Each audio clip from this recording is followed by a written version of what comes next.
¿Y si el mundo de las hadas y el fenómeno ovni son dos rostros del mismo misterio?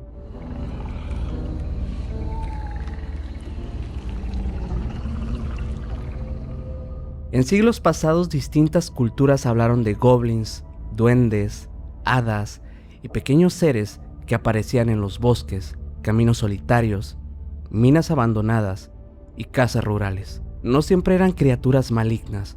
Algunos relatos los describían como curiosos, juguetones o algunos impredecibles. Otros aseguraban que podían observar a las personas desde la oscuridad, alterar el comportamiento de los animales y desaparecer sin dejar un solo rastro. Estas historias formaban parte del llamado mundo férico, una realidad paralela que según el folclore convivía con la nuestra y podía manifestarse durante ciertos encuentros. Con la llegada de la era moderna, aquellas criaturas parecieron cambiar de nombre.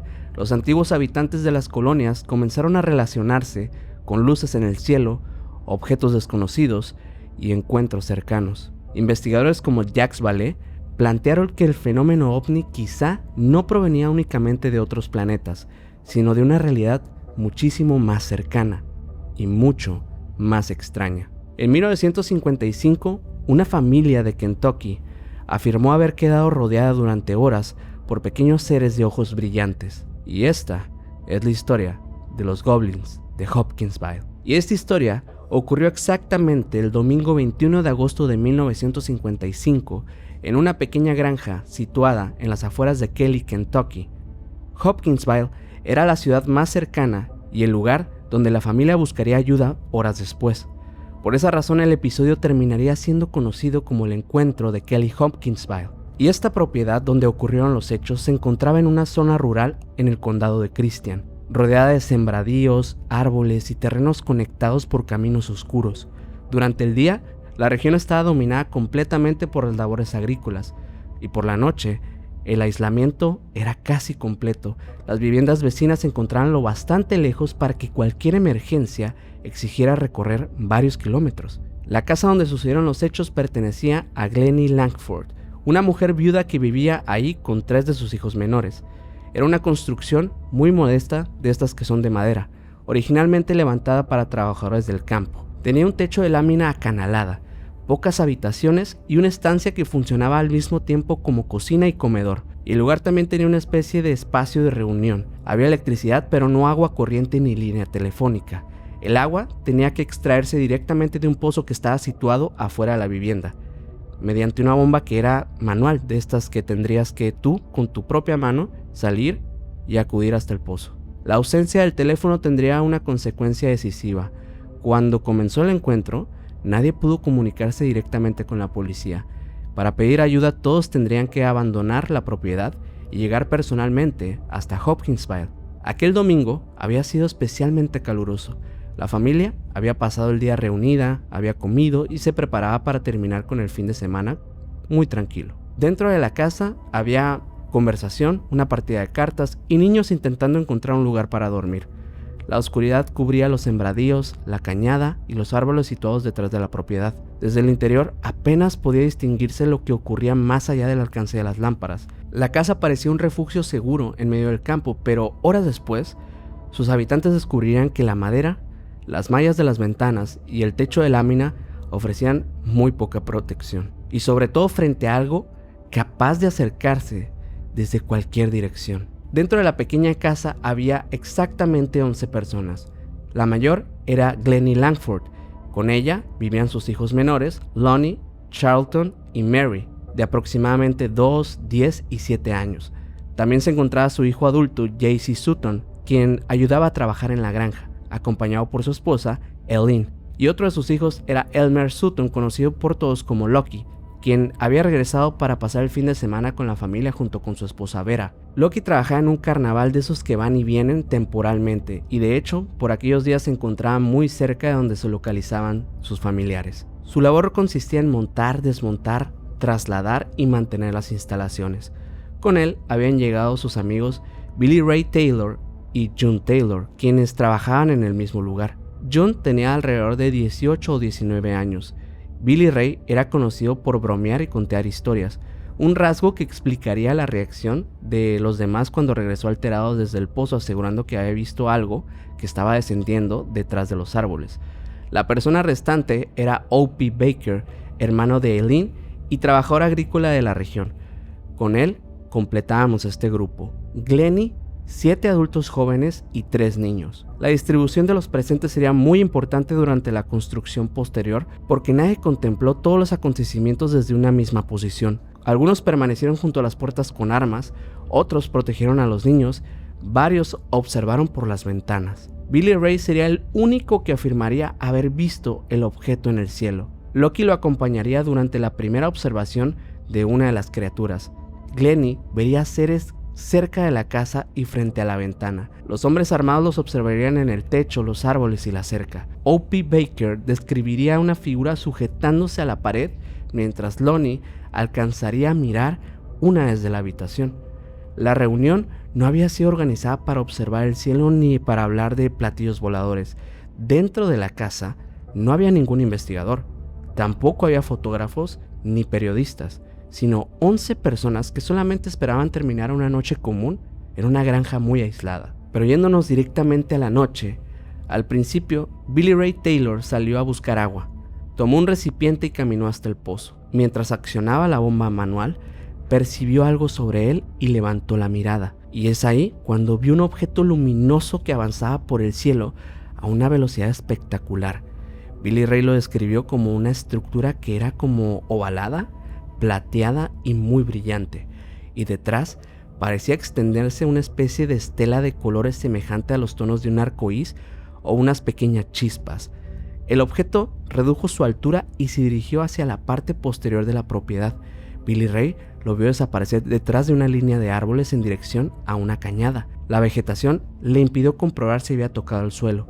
Desde el pozo solamente alcanzó a observar el descenso y un resplandor que permaneció durante unos instantes en aquella zona. Abandonó el recipiente y regresó apresuradamente a la casa. Entró a la casa muy alterado y anunció que acababa de ver un platillo volador descendiendo detrás del campo. Glennie sugirió que podía haber observado tal vez una estrella fugaz o un meteoro. Loki también dudó. Conocía el sentido del humor de su amigo y pensó que tal vez sí quería asustarlos o algo, ¿no? Pero las mujeres y los niños estaban ahí presentes, extrañados por lo que estaba diciendo esta persona. Billy Ray insistió que aquello no se había comportado como un meteoro, había avanzado con dirección, redujo su altura y parecía haber descendido específicamente de forma deliberada en ese lugar. Los demás continuaron conversando y jugando cartas. Nadie corrió de inmediato hacia la cañada. Billy Ray fue el único integrante de la casa que afirmó haber visto aquel objeto. Los demás presenciarían a las criaturas, pero no observaron aquel descenso. La relación entre ambos sucesos surgió por el momento y la dirección. El objeto desapareció detrás de los árboles y poco después, una pequeña figura comenzó a avanzar desde aquella misma zona hacia la casa. Después de regresar, Billy Ray continuó insistiendo. Hay algo que descendió en esta zona. Loki terminó accediendo a acompañarlo hasta el pozo. Ambos salieron, observaron el cielo, estuvieron viendo por un rato y miraron hacia la línea de árboles donde Billy Ray dijo que descendió. El resplandor había desaparecido, la cañada permanecía oscura y el terreno parecía muy tranquilo. Loki intentó convencer a su amigo que no había visto nada, que realmente pudo haber sido algo simplemente del cielo o alguna estrella fugaz, pero mientras regresaban hacia la vivienda, los perros comenzaron a ladrar. Los animales no reaccionaban a un vehículo ni a una persona conocida, concentraban su atención en la oscuridad frente a la vegetación de la casa. Formaban una barrera irregular. Uno de ellos, descrito como un viejo sabueso, pasó junto a los hombres con la cabeza agachada y la cola entre las patas. En lugar de aproximarse al lugar que habían provocado los ladridos, corrió directamente hacia la vivienda y se ocultó debajo de una estructura. El comportamiento del perro cambió la actitud de Loki. Los animales conocían el terreno, los ruidos nocturnos y la presencia habitual de la fauna. Aquella vez, uno de ellos había elegido esconderse. ¿Pero por qué? Billy Ray y Loki advirtieron movimientos cerca del límite del bosque. Al principio distinguieron solamente algo pequeño desplazándose entre la vegetación. La figura salió de pronto desde la oscuridad. Loki, en ese momento, dejó de pensar que esto era una broma. Frente a ellos, avanzaba una silueta erguida, demasiado pequeña para ser un adulto y demasiado desproporcionada para parecer un niño. Su cabeza ocupaba una parte enorme del cuerpo y sus brazos descendían casi hasta el suelo. Los dos retrocedieron y entraron a la casa. Loki anunció que realmente había algo afuera. Su expresión, la reacción del perro y la decisión de buscar las armas terminaron con las risas de la casa. La figura medía aproximadamente entre 90 centímetros y 1 metro, aunque la oscuridad y la distancia podrían dificultar el calcular un tamaño exacto. Su cabeza era demasiado grande en relación con su cuerpo y presentaba una forma casi circular. A ambos lados sobresalían estructuras amplias y puntiagudas, comparadas después con grandes orejas. Los ojos eran redondos, muy separados y reflejaban la luz con mucha intensidad. La nariz y la boca apenas podían distinguirse. El torso parecía compacto. Los brazos eran extraordinariamente largos y delgados. Descendían casi hasta el suelo y terminaban en manos amplias con dedos extendidos semejantes a garras. Las piernas eran cortas y estrechas. Su superficie fue descrita como gris metálica o plateada, semejante al acero de un arma.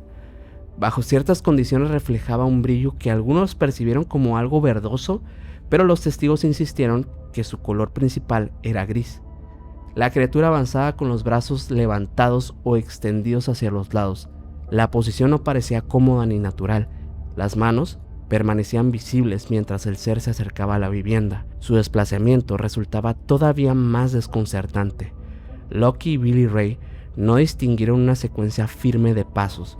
La figura parecía deslizarse suavemente por el terreno como si su cuerpo pesara muy poco o permaneciera ligeramente separado del suelo por unos centímetros. Glenn interpretaría más tarde las manos levantadas como un posible gesto de calma, rendición o petición de ayuda. Los hombres, en cambio, observaban a un ser desconocido aproximándose a una casa donde había mujeres y niños. Loki, Billy Ray y JC buscaron las armas mientras la criatura continuaba acercándose. En la granja había 2 escopetas, una que era calibre 12 y otra que era calibre 20, además un rifle calibre .22. Eran armas destinadas a la cacería y a la protección de una propiedad aislada. Loki, Billy Ray y JC se colocaron cerca de las puertas y ventanas, y O.P. Baker permaneció atento dentro de la casa, aunque los relatos posteriores no coinciden por completo sobre quién sostuvo cada arma durante los momentos del encuentro. Glennie en ese momento les pidió que se calmaran, que dejaran de asustar a los niños por favor, pero su percepción de un momento al otro cambió cuando vio que ninguno de ellos estaba riendo. Las lámparas iluminaban el pórtico, parte de las paredes y una franja del terreno. Más allá, los árboles y la cañada permanecían en las sombras. La pequeña figura volvió a aparecer y siguió aproximándose. Loki y Billy Ray en ese momento apuntaron. Los primeros disparos rompieron el silencio del campo. La criatura recibió el impacto y los testigos escucharon un sonido muy extraño, semejante al de una bala golpeando una cubeta metálica. El ser cayó hacia atrás, contrajo el cuerpo o rodó sobre sí mismo. Durante un instante pareció haber sido derribado, pero después recuperó su posición y se deslizó hacia la vegetación. En el suelo no quedó sangre ni una parte de su cuerpo. Los hombres habían escuchado el impacto y visto la caída, pero el disparo no había detenido a aquella figura.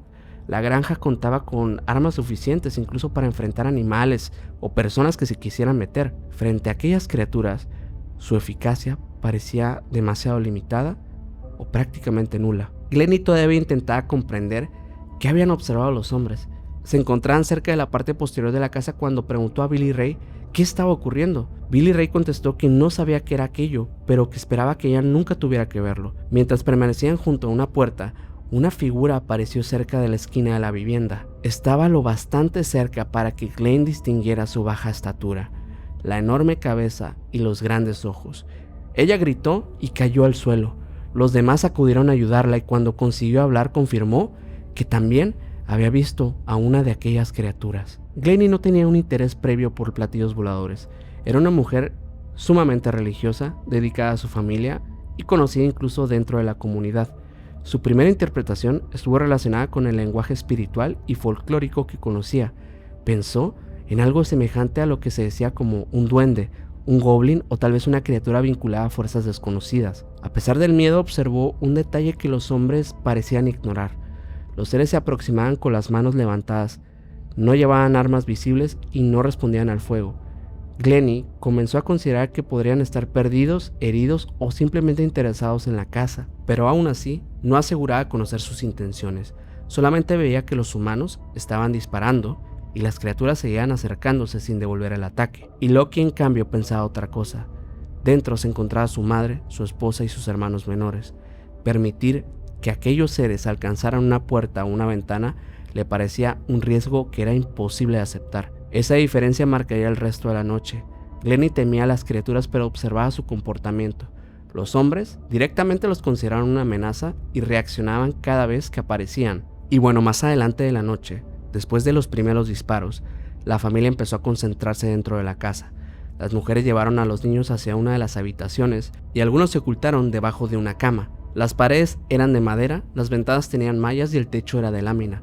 La vivienda podía cerrarse, pero no ofrecía una defensa muy sólida para criaturas, sobre todo que no tuvieran concretamente una característica o un arma. Y de pronto en ese momento de la noche, cuando todos estaban encerrados, una cabeza apareció frente a una ventana. Debido a su estatura, el ser se asomaba desde la parte inferior. Sus ojos reflejaban la luz del interior y las manos permanecían cerca del borde mientras observaba a las personas reunidas dentro. Uno de los hombres disparó. La detonación perforó aquella malla, dañó el marco y lanzó fragmentos de madera. La criatura desapareció, pero poco después otra figura se mostró en una ventana diferente. En la parte trasera, uno de los niños alcanzó a ver algo acercándose a la puerta con malla. Y nuevamente, después de que gritara, alguien más decidió disparar. La familia corría de un lado a otro porque las apariciones no se concentraban en un solo punto. Cuando vigilaban el frente, algo surgía detrás. Cuando apuntaban hacia la puerta, una cabeza aparecía junto a otra ventana. O.P. Baker describió a uno de los seres sujetándose al costado de la casa de una manera semejante a una araña. La figura asomaba lentamente la cabeza y permanecía mirando, sin lanzarse hacia el interior. Su conducta incluso parecía deliberada. Se aproximaban hasta ser descubiertos, observaban a la familia y se retiraban cuando comenzaban los disparos. Nadie escuchó palabras ni recibió un mensaje reconocible. Dentro de la vivienda solamente había detonaciones, gritos, niños llorando y todo esto se volvió un caos por completo. Cualquier posibilidad de entender aquellos gestos quedó sepultada por todo el miedo que había en esa casa. Después de varios disparos, las apariciones disminuyeron durante unos minutos. Billy Ray decidió salir al pequeño pórtico para comprobar qué había ocurrido con una de las criaturas alcanzadas. Llevaba un arma y avanzó con cautela. Al detenerse bajo el borde del techo, una de las mujeres vio un movimiento extraño sobre él. Desde la oscuridad descendió una mano alargada con dedos semejantes a garras, y esta pertenecía a una criatura que estaba colocada sobre la casa, y la mano alcanzó el cabello de Billy Ray, quien sintió claramente un tirón sobre la cabeza. Y es ahí cuando la mujer soltó un grito y alguien lo jaló hacia el interior antes de que la criatura pudiera sujetarlo con mayor fuerza. Loki levantó el arma hacia el punto donde había aparecido la mano y disparó. El impacto arrancó a la figura del techo. El cuerpo cayó, rodó y volvió a alejarse hacia la oscuridad. Billy Ray no presentaba una herida, o bueno, no algo grave, pero había sentido el contacto con esta mano tan extraña. Y cabe aclarar que ningún otro integrante de la familia estuvo tan cerca de ser sujetado directamente. La intención de la criatura nunca pudo determinarse. Pudo haber intentado levantarlo, examinarlo, atraer su atención o simplemente tocarlo por curiosidad. Años más tarde, un vecino afirmaría que Loki le mostró arañazos sobre la lámina del techo. Las marcas no fueron conservadas ni estudiadas, pero coincidían con los ruidos que la familia escuchó por aquella noche. Y desde aquel momento, mirar las ventanas dejó de ser suficiente. Las criaturas también se encontraban por encima de la casa. Y en este punto de la noche, los hombres empezaron a observar figuras en los grandes árboles situados frente a la vivienda. Una permanecía agachada sobre una rama, mirando hacia la casa. Loki disparó. El humanoide perdió su posición y descendió, pero no cayó con el peso normal de un animal. Bajó lentamente como si flotara hasta tocar el suelo. Después se contrajo y se deslizó hacia la oscuridad. Otra figura apareció cerca de la reja. Recibió nuevos disparos, cayó y volvió a moverse. En algunos momentos los seres parecían desplazarse sobre 4 extremidades, aunque los testigos no distinguían el movimiento normal de las piernas. Pero lo que sí es que sus cuerpos se apartaban con una rapidez y una suavidad difíciles de seguir. Una criatura desaparecía frente a la casa y poco después otra cabeza surgía junto a la puerta trasera. La velocidad de las apariciones creó la impresión de un grupo numeroso que rodeaba la propiedad. Las primeras noticias hablarían de 12 o 15 hombres pequeños. Loki sostuvo posteriormente que probablemente solo serían 3 o 4, pero la confusión hizo que el cálculo fuera prácticamente imposible, porque nadie podía observar todo al mismo tiempo. Techos, árboles, cerca, las ventanas, las puertas. Cada nueva aparición era anunciada con un grito y recibía disparos antes de desaparecer. La familia nunca realizó un conteo ordenado. Intentó moverse dentro de la casa y evitar cualquier contacto con una de estas criaturas. La posibilidad de que fueran los mismos seres regresando después de cada impacto hacía la situación todavía más extraña. Los hombres los veían caer, pero ninguno quedaba en el terreno. El número exacto dejó de importar. Bastaba con saber que seguían ahí. Y dentro de la vivienda, el ambiente nunca dejó de ser caótico. Las detonaciones retumbaban en las habitaciones pequeñas. El humo, los fragmentos de madera y los gritos dificultaban saber dónde surgía cada figura o dónde iba a aparecer la siguiente. Los niños estaban aterrorizados. Vera y las otras mujeres intentaban mantenerlos ocultos en la parte posterior. Lonnie, que tenía alrededor de 12 años, afirmaría después que salió de debajo de la cama y miró por una ventana. Desde ahí alcanzó a observar directamente a uno de los seres. Los adultos tampoco permanecerían juntos. JC, Loki y Billy Ray se movían entre puertas y las ventanas. Glennie intentaba proteger a los menores y evitar que los hombres dispararan sin identificar primero al objetivo. Opie Baker permanecía adentro y observó al menos una figura asomándose a la vivienda. Las municiones comenzaron a disminuir. Nadie contó con la precisión de cuántos disparos se realizaron, pero numerosos cartuchos quedaron esparcidos dentro y afuera de la casa. Sobre el techo comenzaron a escucharse roces, arañazos, desplazamientos, y los sonidos recorrían la lámina como si algo caminara o arrastrara sus garras sobre el metal. Cada movimiento hacía pensar que los seres estaban buscando una entrada. El viejo sabueso continuaba oculto debajo de la casa. Los vecinos también escucharon la conmoción. Uno de ellos creyó que algún animal habría escapado tal vez y comenzó a ponerse las botas para ayudar, pero cuando escuchó la balacera decidió permanecer dentro de su propiedad para evitar ser alcanzado. La casa había dejado de sentirse como un refugio. Si las municiones se agotaban y las criaturas decidían entrar, nadie sabía cómo podría detenerlas. Después de un periodo prolongado de estas apariciones, los alrededores de pronto quedaron en silencio, y obviamente los adultos no interpretaron esto como la calma del final de este evento. Las criaturas podrían estar tal vez ocultas o moviéndose hacia otra parte del terreno. Permanecer dentro significaba esperar con pocas municiones y sin la posibilidad de pedir ayuda. Pero salir exigía otra cosa más arriesgada, que sería atravesar todo el patio donde los seres habían estado apareciendo repetidamente. Loki decidió aprovechar el silencio.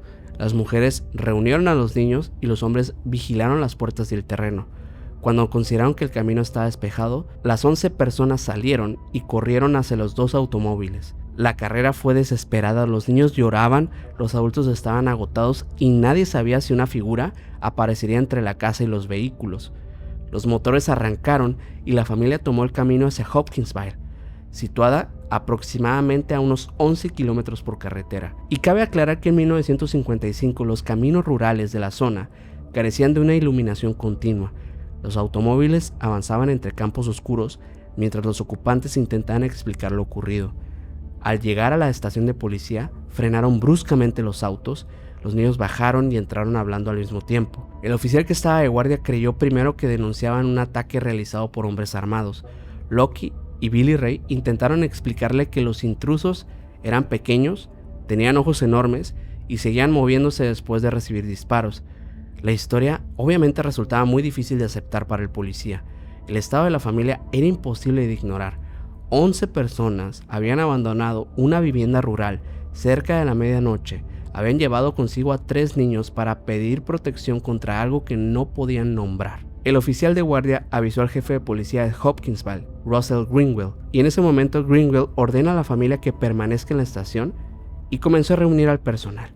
Se comunicaron con la policía de Hopkinsville, la oficina del sheriff del condado de Christian y la policía estatal de Kentucky. También acudieron a policías militares procedentes de Fort Campbell, una instalación del ejército situada en la región. Greenwell avisó al periódico local y a la radio. La noticia comenzó a circular porque las propias autoridades consideraron que el incidente justificaba movilizar personal y documentar lo que pudieran encontrar. Una caravana de vehículos tomó camino hacia Kelly. Los agentes desconocían si llegarían a una pelea entre vecinos, tal vez una balacera que todavía estaba activa o una propiedad rodeada por algo desconocido. Su prioridad era localizar a estos posibles atacantes y comprobar si había algún herido. La familia regresó acompañada por los policías. Algunos integrantes se resistían a entrar nuevamente en la casa. La oscuridad en ese momento seguía cubriendo los árboles, la cerca y la cañada. Los agentes descendieron con armas y linternas. Revisaron el patio, revisaron también el techo, revisaron los árboles, el campo posterior y la zona donde Billy Ray había visto desaparecer al objeto volador. Y durante la búsqueda no apareció ningún humanoide. Greenwell observó el estado de los testigos, especialmente el miedo de Glennie y de los niños. Y esta familia era conocida en la comunidad, y su reacción no parecía la de un grupo celebrando una broma. Los agentes tenían delante una vivienda perforada por los disparos, 11 personas convencidas de que algo había intentado acercarse a ellas. La ausencia de las criaturas no explicaba lo ocurrido, solamente significaba que mientras la policía estaba ahí, habían decidido no mostrarse. Y obviamente la policía no encontró ni cuerpos, ni líquido hemático, ni fragmentos pertenecientes a las criaturas. Tampoco localizó un objeto detrás de los árboles. La casa, en cambio, mostraba claramente los rastros del enfrentamiento. Había cartuchos utilizados dentro y fuera de la vivienda. Las mallas de las ventanas estaban perforadas. Los marcos de madera presentaban daños y algunas paredes habían sido atravesadas. Y durante una inspección posterior, se encontraron perdigones incrustados en una sección astillada. Uno de los agujeros de una malla tenía una forma casi cuadrada. El detalle sería utilizado para insinuar que alguien había perforado la ventana con una estaca de tabaco. Sin embargo, otras aberturas correspondían claramente a disparos y la estructura cuadriculada de la malla podía desprenderse dejando un contorno semejante. Los agentes también buscaron botellas y señales de tal vez consumo de alcohol o sustancias, pero no encontraron nada. Y como lo dije hace un tiempo, Glennie era una mujer religiosa que no permitía bebidas alcohólicas dentro de su casa, especialmente cuando estaban los niños presentes. También se habló de una mancha o luminosidad cerca de la reja donde había caído una criatura. Según la familia, el brillo parecía desaparecer cuando alguien se acercaba y volvía a distinguirse desde cierta distancia. Nadie recogió muestras y las autoridades trataron la propiedad como el escenario de una balacera rural. No aislaron el terreno como un posible lugar de contacto, ni conservaron ordenadamente cada cartucho y cada marca. Tampoco realizaron mediciones de radiación, análisis del suelo o estudios electromagnéticos. Los agentes pudieron confirmar el miedo de la familia y los daños producidos por las armas, pero no podían determinar qué había recibido los disparos. La falta de una investigación física más rigurosa dejaría para siempre una parte del caso fuera de este alcance. Las autoridades permanecieron en las propiedades durante varias horas, registraron el terreno y esperaron para comprobar si algo volvía a aparecer. Alrededor de las 2 de la mañana comenzaron a retirarse y la familia quedó nuevamente sola. Los adultos estaban totalmente agotados y los niños intentaban dormir. Las armas continuaban cargadas. Algunos hombres permanecieron cerca de las ventanas mientras otros ya descansaban en sus sillas o sobre el suelo. Glennie no conseguía tranquilizarse, no podía dormir. Sentía que las criaturas podían haber estado esperando a que se marcharan los agentes para volver a aparecer. Y tal vez no estaba tan equivocada, porque aproximadamente a las 3:30 de la mañana observó un resplandor débil formándose cerca de una ventana. Una cabeza apareció frente a la malla y los grandes ojos volvieron a mirar hacia el interior. Glennie llamó a Loki, pero le pidió que no disparara. La criatura permanecía quieta, observándola de la misma manera que los otros seres habían hecho durante la primera parte de la noche. Loki no quiso arriesgarse y nuevamente disparó y la figura cayó o desapareció. Poco después comenzaron nuevas apariciones alrededor de la casa. Los hombres volvieron a moverse entre las ventanas y las puertas, y durante esta segunda fase comprobaron algo muy interesante. La luz directa afectaba a aquellos humanoides. Cuando apuntaban una linterna hacia sus ojos o encendían las lámparas exteriores, las criaturas retrocedían. La iluminación no las alejaba definitivamente. Volvían a mostrarse desde otros puntos, pero evitaban permanecer frente a una fuente intensa. Y a partir de aquí, la familia soportó el resto de la madrugada esperando cada nueva aparición. Cuando el cielo comenzó a aparecer, La luz del amanecer cubrió el campo, los seres dejaron de mostrarse. Habían regresado después de que la policía abandonó la propiedad y permanecieron cerca de la casa hasta las primeras horas del 22 de agosto. Durante la mañana comenzaron los interrogatorios. Los adultos fueron separados para determinar qué había visto cada uno, qué arma había utilizado y desde dónde había disparado. Las versiones presentaron diferencias muy pequeñas, algo muy comprensible considerando que cada persona había observado los acontecimientos desde una posición distinta. Billy Ray había visto los objetos desde el pozo. Él y Loki observaron primero al humanoide cerca del bosque. Glennie presenció una figura junto a la casa y otra frente a una ventana. Los hombres armados vieron seres en los árboles, la cerca y el techo. O.P. Baker los observó asomándose a la vivienda mientras Lonnie miró desde una habitación. Las variaciones afectaban el orden exacto de ciertas apariciones, también de quién efectuó determinado disparo y cuántas criaturas podrían haber sido las que se manifestaron en aquella noche, pero el núcleo permanecía muy estable. Figuras pequeñas, cabezas enormes, ojos luminosos, brazos largos, manos extendidas y un desplazamiento poco natural. El locutor y dibujante local Bud Ledwith elaboró las representaciones que terminarían convirtiéndose en la imagen clásica de este caso. Primero habló con los testigos y realizó los dibujos a partir de sus descripciones. Y es aquí cuando podemos ver esta similitud con estas figuras que llamaban los goblins. Entidades pequeñas con dedos largos, orejas puntiagudas, cabezas grandes. Incluso también dibujó las manos que permanecían elevadas, reproduciendo la posición observada al aproximarse. Pero con el tiempo algunas ilustraciones añadieron músculos, dientes, expresiones agresivas y colores intensos. Los primeros dibujos eran mucho más sencillos.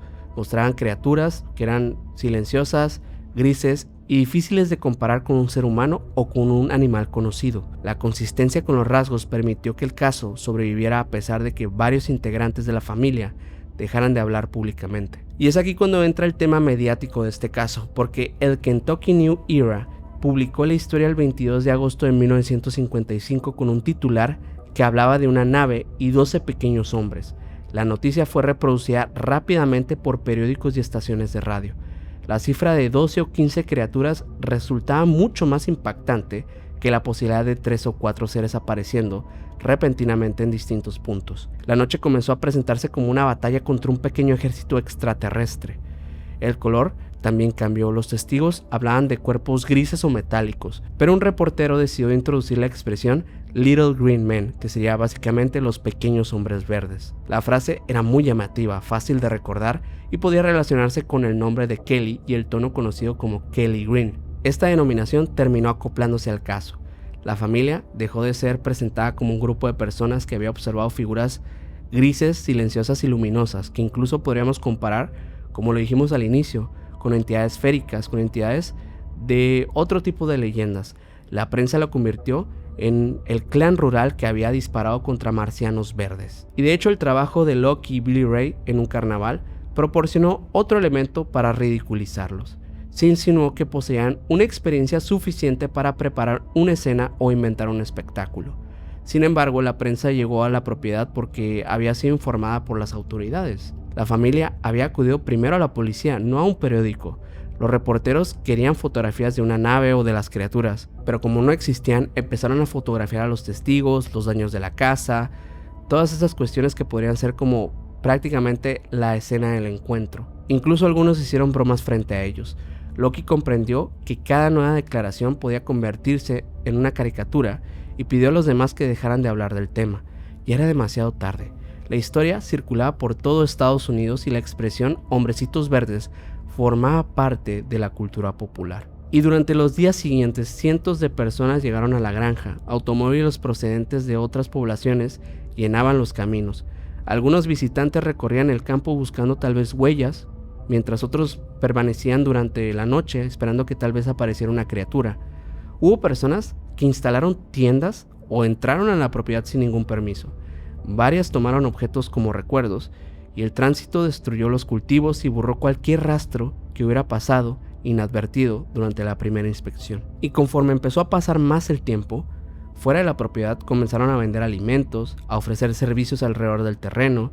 Circularon historias de que la familia cobraba por permitir el acceso, y aunque alguien hubiera cobrado posteriormente por estacionarse o entrar, aquello ocurrió después de que la multitud ya había ocupado la propiedad. no fue el origen del encuentro ni una recompensa para los testigos. Lucky, Vera, Billy Ray y John debían regresar al carnaval. Glennie quedaría en la casa con sus hijos menores, Jaycee y Eileen. La idea de permanecer ahí después de la noche vivida y rodeada ahora por desconocidos se volvió prácticamente insoportable. Según el recuerdo de Geraldine Sutton, Glennie vendió la propiedad a otros familiares y se trasladó a la ciudad de Hopkinsville. Johnny Taylor quedó profundamente afectada y afirmó que nunca regresaría a Kentucky. Con el tiempo, la familia perdió el contacto con ella y Billy Ray. Los niños crecieron cargando la reputación del caso. En la escuela podían ser identificados como integrantes de la familia que había visto a los marcianos, mientras los adultos aprendieron que cada entrevista reactivaba las burlas. Y es curioso que mientras estas criaturas solamente estuvieron una noche en la propiedad, la exposición pública y el miedo permanecieron durante décadas. Lucky evitó hablar, Glennie abandonó la propiedad y otros testigos mantuvieron mucho silencio. La familia había sobrevivido al encuentro, pero perdió la tranquilidad que había tenido antes de aquella noche. Y aquí vamos a pasar a algo que tiene que ver con la investigación de este caso. Una de las investigaciones más importantes fue realizada por Isabel Davis, integrante de Civilian Saucers Intelligence de Nueva York. Comenzó a estudiar este caso cuando los acontecimientos todavía eran recientes y era posible contactar a estos testigos, y de hecho este trabajo terminaría publicado en el volumen Close Encounter at Kelly and Others en 1955. Editado posteriormente por el Center of UFO Studies, Davis reconstruyó la distribución de la casa, las posiciones de los testigos, las ventanas, las puertas, los árboles y el lugar señalado como punto de descenso. Comparó entrevistas, separó los primeros testimonios de los elementos añadidos también por la prensa. Glennie fue una testigo central para poder investigar más de esto. El jefe Greenwell consideraba que su miedo era auténtico y que su versión permanecía muy estable. Ella nunca aseguró conocer el origen de los seres. Describía a los seres que había visto cerca de la casa, las características específicas que tenían y que no podía explicar. La investigación permitió distinguir entre la experiencia original y su transformación pública. El color verde, el número elevado de las criaturas y algunas representaciones monstruosas no pertenecían necesariamente a las primeras declaraciones. El expediente tampoco ofreció una solución definitiva. Lamentablemente, después de todo esto, no existió ningún tipo de evidencia biológica o fotografías de los seres. El caso descansaba sobre los testimonios, los daños producidos durante el tiroteo, las declaraciones policiales y la reacción de la familia. Y años después, Geraldine afirmaría que su padre la llevó hasta una zona circular donde la vegetación crecía de manera muy diferente. También se conservaron relatos sobre arañazos en el techo. Esos elementos nunca fueron analizados en 1955 y permanecen como parte de una memoria familiar y tal vez de las oportunidades perdidas durante la investigación inicial. El trabajo de Davis preservó el encuentro antes de que quedara cubierto por versiones muy contradictorias, y más allá de su apariencia, el aspecto más extraño del encuentro fue la conducta de las criaturas. Se acercaban a la casa, miraban por las ventanas, se aferraban a las paredes, se movían sobre el techo y permanecían sobre los árboles. Repetían esas acciones incluso después de recibir disparos. Su aproximación era constante, pero nunca se convirtió en una ofensiva abierta. Las criaturas no mostraron armas, no lanzaron objetos ni respondieron con ataques. Tampoco aprovecharon los momentos de confusión para entrar a la puerta o para entrar por la ventana. Una de ellas alcanzó este cabello de Billy Ray, pero no hizo nada más. Estas criaturas en general permanecían observando desde el exterior como si la reacción de los habitantes fuera parte de aquello que deseaban contemplar. Glennie percibió esa ambigüedad desde el inicio. Temía a los seres, pero dudaba que estuvieran intentando desvivir a la familia. Para los hombres, cualquier figura desconocida que se aproximara era una amenaza completa. Pero tal vez era esto lo que hacía que ellos reaccionaran de esta forma, como si se tratara de una burla. Porque yo pienso que su comportamiento carecía de la lógica que esperaríamos, por ejemplo, si fuera una expedición de tipo militar o una operación científica o incluso algo que tuviera que ver con una abducción organizada. Había curiosidad, insistencia y una extraña cercanía con los espacios domésticos. Al colocarse sobre las vigas y los techos, miraban desde los bordes de las ventanas, tocaban la vivienda y se retiraban ante la luz. Esa conducta despertaba una asociación más antigua que la imagen del extraterrestre. Glennie los había llamado goblins. La palabra no explica su origen, pero describía el tipo de presencia que ella sentía frente a su casa. pequeños intrusos nocturnos difíciles de comprender y vinculados con un mundo situado fuera de la experiencia humana cotidiana. Y aquí me gustaría hablarles de algo que pienso acerca de este caso. El investigador Jacques Vallée estudió la continuidad entre el folclore antiguo y los encuentros modernos. Después de analizar cientos de casos, comenzó a dudar de que todos pudieran explicarse como visitas de seres de otros mundos procedentes de diferentes galaxias. Vallée aceptaba que muchos de estos encuentros parecían poseer componentes más físicos, objetos observados por varios testigos, huellas sobre el terreno, alteraciones electromagnéticas, quemaduras y materiales anómalos. Su duda surgía al analizar el comportamiento de los supuestos tripulantes. Las entidades realizaban acciones extrañas, transmitían mensajes contradictorios, cambiaban de apariencia y repetían motivos presentes en historias anteriores de la era espacial. En 1969, Jacques Vallée publicó Pasaporte a Magonia, una obra que estaba dedicada a comparar los encuentros ovni con relatos sobre hadas, elfos, demonios, pequeños hombres y viajeros celestes. El nombre procedía de una antigua creencia registrada durante el siglo IX por Agobardo de Lyon. Algunas personas creían en un territorio llamado Magonia, desde donde llegaban barcos capaces de navegar entre las nubes.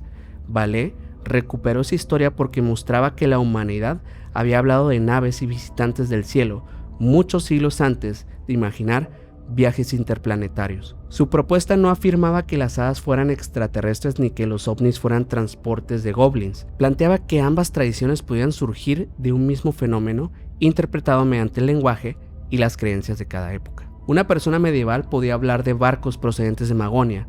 Un campesino europeo describía a gente pequeña habitando dentro de colinas. Una mujer religiosa de Kentucky utilizó la palabra goblins. Un periodista de 1955 los convirtió en marcianos. La apariencia podía cambiar mientras ciertos elementos permanecían. Luces en el cielo, seres humanoides, encuentros nocturnos, alteraciones del espacio, desplazamientos prácticamente imposibles y visitantes que aparecían o desaparecían sin seguir medios ordinarios. Vallée llegó a proponer que el fenómeno podía proceder de una realidad coexistente con la nuestra, capaz de interactuar temporalmente con la materia y con la percepción humana. Esta idea suele incorporarse como la hipótesis de los seres interdimensionales o parafísicos. Pero cabe aclarar que esto no describe necesariamente otra dimensión ya descubierta por la ciencia, sino la posibilidad de una realidad paralela, cercana o superpuesta, desde la cual tal vez hay objetos o entidades que podrían ingresar durante ciertos periodos limitados. Hopkinsville encaja de manera sorprendente dentro de este modelo. Hubo un objeto descendiendo, daños en la casa, contacto físico, sonidos sobre el techo y criaturas afectadas por los disparos, y al mismo tiempo su comportamiento no parecía corresponder a una expedición espacial convencional. No recogían muestras, no buscaban comunicación y no abandonaban a ningún compañero herido porque ninguno parecía permanecerlo, y tampoco respondían al ataque. Se limitaban a mirar, acercarse, retirarse y regresar. Desde la perspectiva de Vallée, esa irracionalidad no debilita el caso, podría ser una característica central del fenómeno. Las criaturas no se comportan como viajeros porque tal vez nunca fueron viajeros interestelares. El objeto observado por Billy Ray podría haber sido algo distinto de una nave construida para viajar durante años entre estrellas.